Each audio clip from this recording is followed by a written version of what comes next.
అందరికీ ర్యాంక్స్ వచ్చాయా సార్? మీకే ర్యాంక్ వచ్చింది సార్.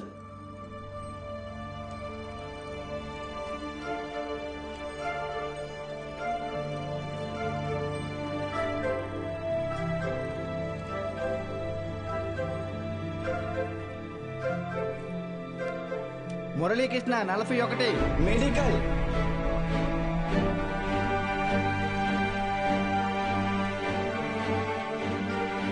సురేష్ 59 మెడికల్.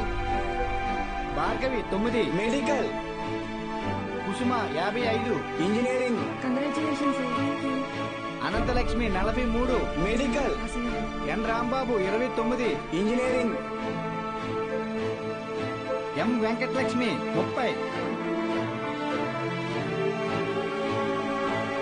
ఈ Mahalakshmi 15. Sri Padmavathi 8. G Pramila 33. E Veeranna 9.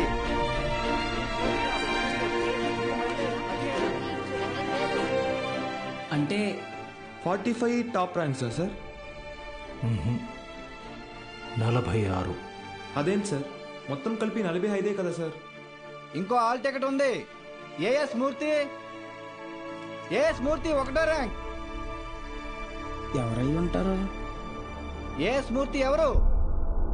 As మూర్తి.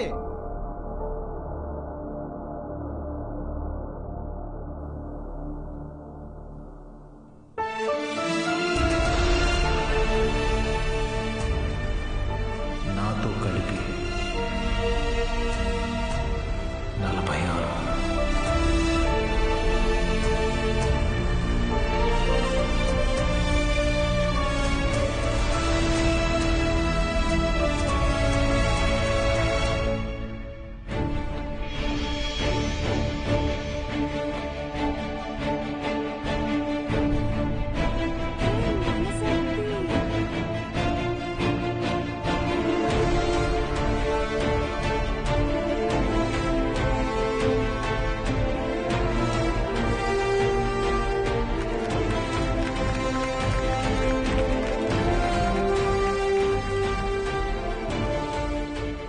సార్ ఇవన్నీ మీకేమని చెప్పారు? సతీ, నీ పూర్తి పేరు చెప్పు. అన్నవరం సత్యనారాయణమూర్తి. చాలా పెద్ద పేరురా.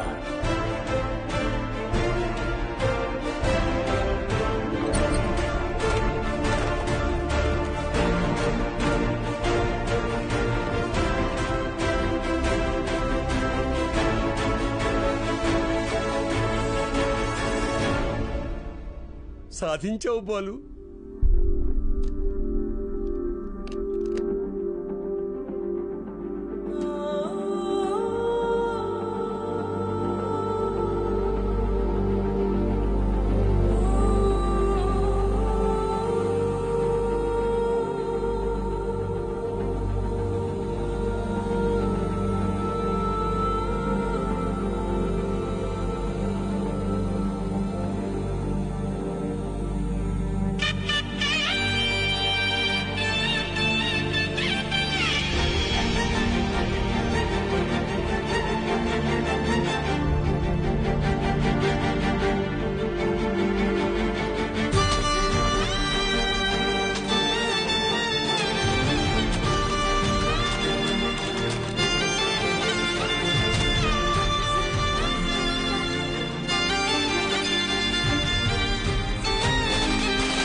నైన్త్ ర్యాంకే కదా, అయినా సరే నెలకొక 3,000 నుంచి 4,000 ఖర్చు అవుతుంది. మీ నెల జీతం 900 అనుకుంటా కదా? అవునయ్యా. భయపడద్దు, అప్పు చేయక్కర్లేదు. మీ అబ్బాయి చదువు పూర్తయ్యేంత వరకు ఫీజు బాధ్యత నాది. పై చదువులకు అమెరికా పంపిస్తాను. అమలాపురంలో సబ్ ఇన్స్పెక్టర్గా పోస్టింగ్ ఇప్పిస్తాను. మీ అమ్మగారితో టౌన్లో హోటల్ పెట్టేస్తాను. నువ్వు చేయాల్సిందల్లా ఒక్కటే, నీకొచ్చిన మార్కులు త్రిపాఠి ఇన్స్టిట్యూషన్స్లో చదవటంలో వచ్చాయని చెప్పాలి. నువ్వు మా కాలేజీలో షార్ట్ టర్మ్ క్రాష్ కోర్స్ తీసుకున్నట్టు ఈ అగ్రిమెంట్ మీద సైన్ చేయాలి. నీ అమ్మ నాన్న పోగొట్టుకున్న పొలం ఇక మీదట మీదే. ZPTC chairman post, anonymous.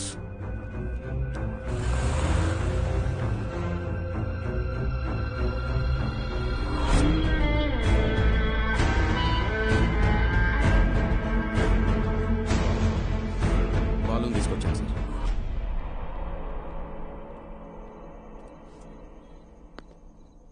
నీ స్టూడెంట్స్ సంతకాలు చేసి ఇచ్చారు నాకు. మీ ఈ ర్యాంకులు కారణం ఎవరని నిద్రలో ఎప్పటికినా త్రిపాఠి అనే చెప్తారా? పబ్లిక్ లో పొరపాటుని పేరు తలిచిన ఒక్కరికి కూడా ఫ్యూచర్ లేకుండా చేస్తాను. అర్థమైందా? ఆ రోజు దట్ అసెంబ్లీ డే నీ ముఖం కూడా నేను సరిగ్గా గమనించేది. ఎక్కడో దూరంగా ఉన్నావు కదా, ఇంత చిన్నగా ఉన్నావు. వచ్చి నన్నే ఊడిద్దాం అనుకున్నావా?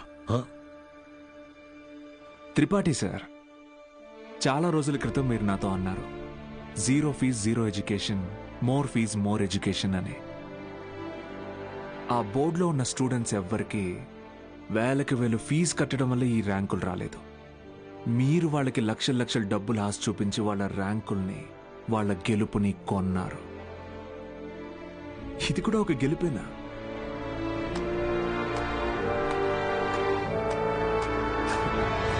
Okay sir, thank you sir, take care sir.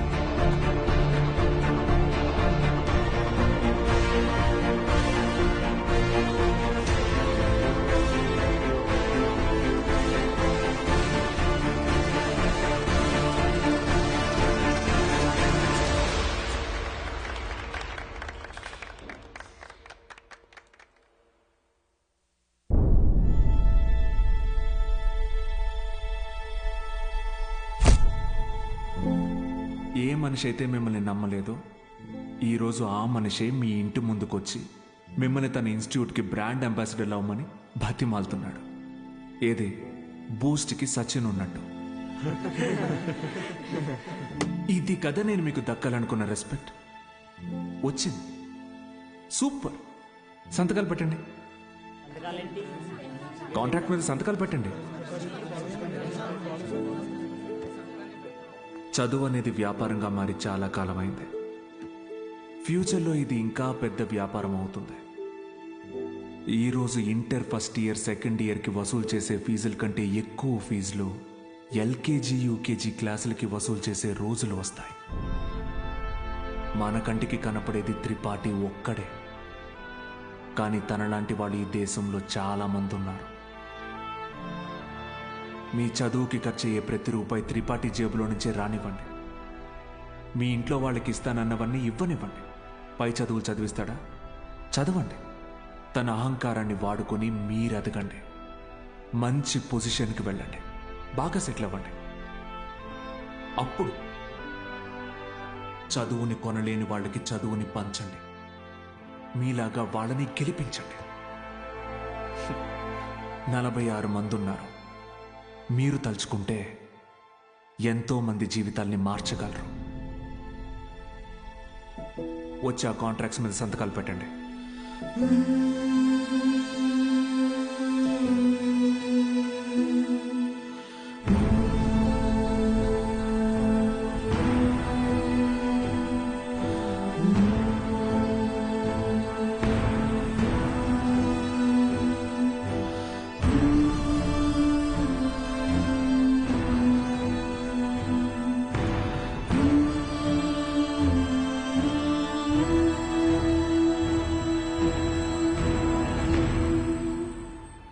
నేను త్రిపాఠి ఎడ్యుకేషనల్ ఇన్స్టిట్యూషన్లో చేరిన మొదటి రోజు ఎప్పటికీ మర్చిపోలేను.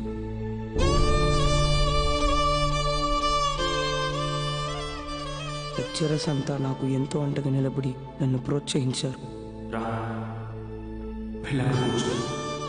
నేనేదైనా తప్పు చేస్తే దండించేవారు. వాళ్ళే నన్ను సరైన దారిలో నడిపించారు. నాకంటూ ఒక లక్ష్యాన్ని ఏర్పరిచి అందులో నన్ను గెలిపించారు.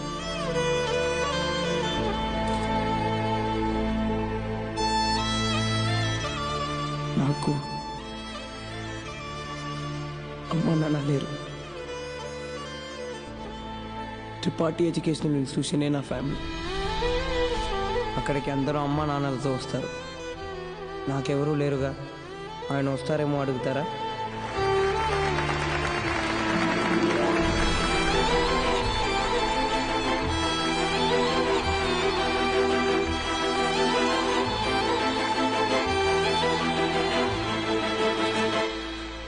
వెళ్ళిపోయాడు. వరం ఇచ్చిన తర్వాత దేవుడు ఎలా మాయమైపోతాడో అలా మాయమైపోయాడు. ఆ తర్వాత బాలు సార్ని మేము ఎప్పుడూ కలవలేదు. ఆయన ఉంటే త్రిపాఠి వల్ల మాకు ఎప్పుడైనా ప్రాబ్లం వస్తుందనుకున్నాడు ఏమో. వెళ్ళిపోయాడు. ఏ పాడుబడిన థియేటర్లో బాలు సార్ మాకు చదువు చెప్పారో ఆ థియేటర్నే ఇప్పుడు మేము కోచింగ్ సెంటర్గా మార్చాం. సంవత్సరం పొడుగునా మా 46 మందిలో ఎవరో ఒకరు వచ్చి ఈ పేద విద్యార్థులకి క్లాసెస్ తీసుకుంటాం.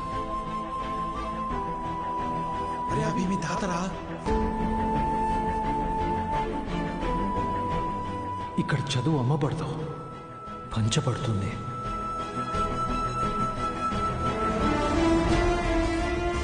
ఇదే మా బాలు సార్కి మేము ఇచ్చే గురుదక్షిణ.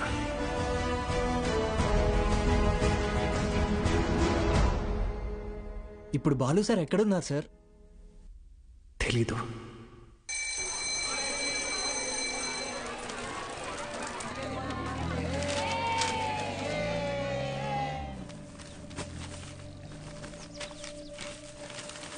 அண்ணா ஒரு பண்ணு கொடுங்கண்ணா.